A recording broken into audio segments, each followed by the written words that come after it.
Hello people! Welcome back to Food Glam Life. I hope you're doing very well.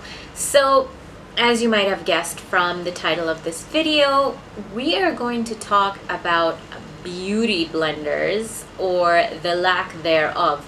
Because I'm sure there are times when you're watching either my videos or those of other beauty influencers or YouTubers or whatever, and you're like, yeah, all of that is great, but Sanaa, where do we get beauty blenders in Pakistan? It's really difficult. I'm pretty sure they're somewhere online, but I understand that it's not the easiest thing to come by, and if you are a beginner, you probably don't even know what that is and what the importance of it is and why everyone is using it and talking about it. And honestly, Beauty Blender is the original Beauty Blender. It's actually a brand name. So it's basically a latex-free sponge. This is the most common one that it looks like, right? It's kind of shaped like an egg. And what differentiates this from your regular sponges is that it's a lot softer. So if you can see, and it expands in size when you dampen it, or not just dampen it, but you have to soak it and then squeeze it out, and then you'll see that, you know, originally it was probably like that big, and then it becomes a lot bigger, and that is what actually helps you blend your makeup, especially cream and liquid and even powder. It's great to bake with. This one's really bust up. I'm just using it for explanatory purposes. I'm not using this one. I'm currently using my Real Techniques, I think it's called a Miracle Sponge something. So a lot of companies have come out with their own versions, and they've actually improved upon, you know, some people actually like other versions more than the Beauty Blender. I'm kind of indifferent. It doesn't really matter as long as it's soft. This is pretty soft. This is also has an interesting kind of, sorry, this is dirty, I just used it, but it's not as pointed as the original Beauty Blender, and then on the bottom, whereas this is round, this one is flat. And in certain cases, I guess it helps to have, you know, this flat, but you could also just use the bottom of this and then bounce and tap and do all of that stuff. And then you can also use the sides of these to blend over larger areas of your face. The pointy sides, of course, are meant to go into the inner corners and those hard to reach spots. I have to say that the point on this is not that great. So you kind of have to, you know, go like that. This one is more precise. You know, they are coming in all different sorts of shapes and sizes, like this one that I recently picked up, which I haven't started using, but it's kind of interesting and exciting at the same time. So it has, it's called Definer Hard. It's by a company called Barely Cosmetics. It's not your average makeup sponge. And I found this at like TJ Maxx. And then when it, like, if you'll notice, I haven't made this wet yet, but I did try it out. So it does expand. It's got a very pointed tip, which is great. And then it has two flat sides, which is supposed to be good for contouring, for baking. Apparently also to help you make a winged eyeliner, as it says on the back.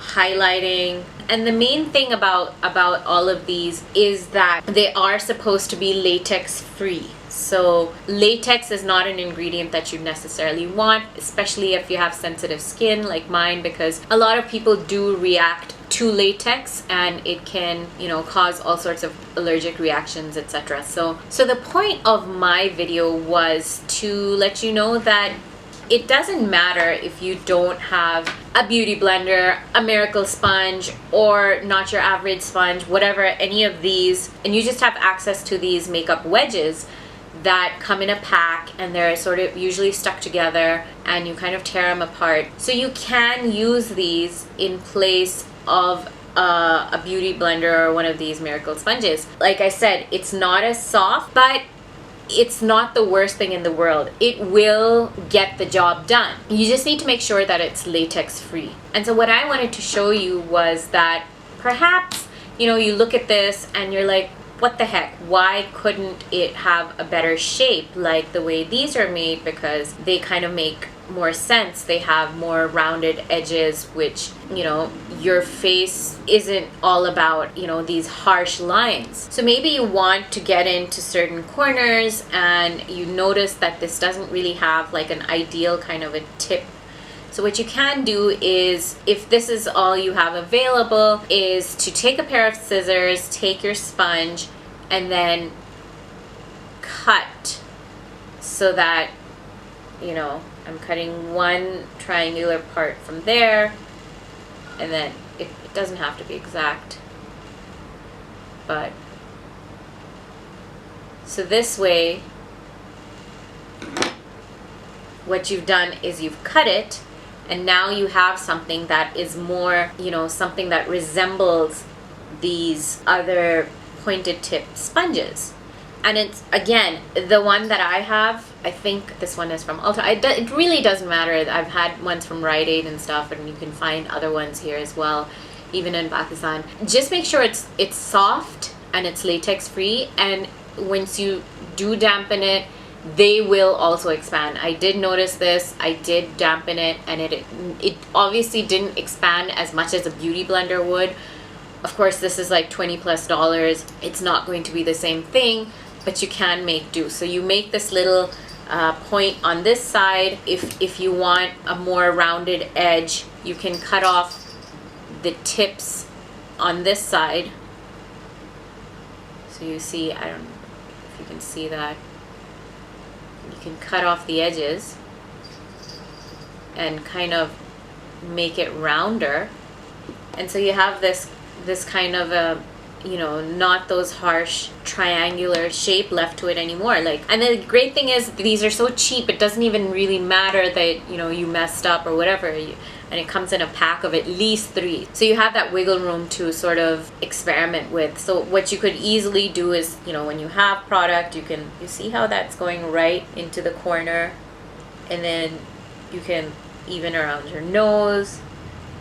And then with this side, you can easily do your face. If you want to blend in your foundation, if you want to blend in your contour, you can do that like this. You're actually going to get a lot of good use out of an ordinary makeup sponge. So really don't lose heart if you don't have a beauty blender or access to a beauty blender. You've got these. These are available around the world. I know they're available in Pakistan. I know they're available in the pharmacies and the chemists and the drugstores. So, and then of course you have this more sharper edge, which, you know, these guys are doing the same thing. You could also use this to guide you to make your eye, you know, winged eyeliner. You could use this to bake under your contour to have a very sharp kind of a, and a lot of makeup artists actually do still use these for these kind of purposes. So I don't think you should discount these. They're very useful in a pinch. And again, if you don't have access to a beauty blender or you find them to be too expensive and you don't want to spend that kind of money, this is your solution. Just this and a pair of scissors. That's it. And you have the most low-cost makeup sponge that will work just as well. So I hope that was a little hack that kind of helped you out, and if you don't have access to a beauty blender, you will try it out and let me know if it works for you and if you liked it or if you didn't like it. Comment down below, and if you like this video, give it a thumbs up and don't forget to subscribe. I hope to see you in my next video. Take care, lots of love. Mwah.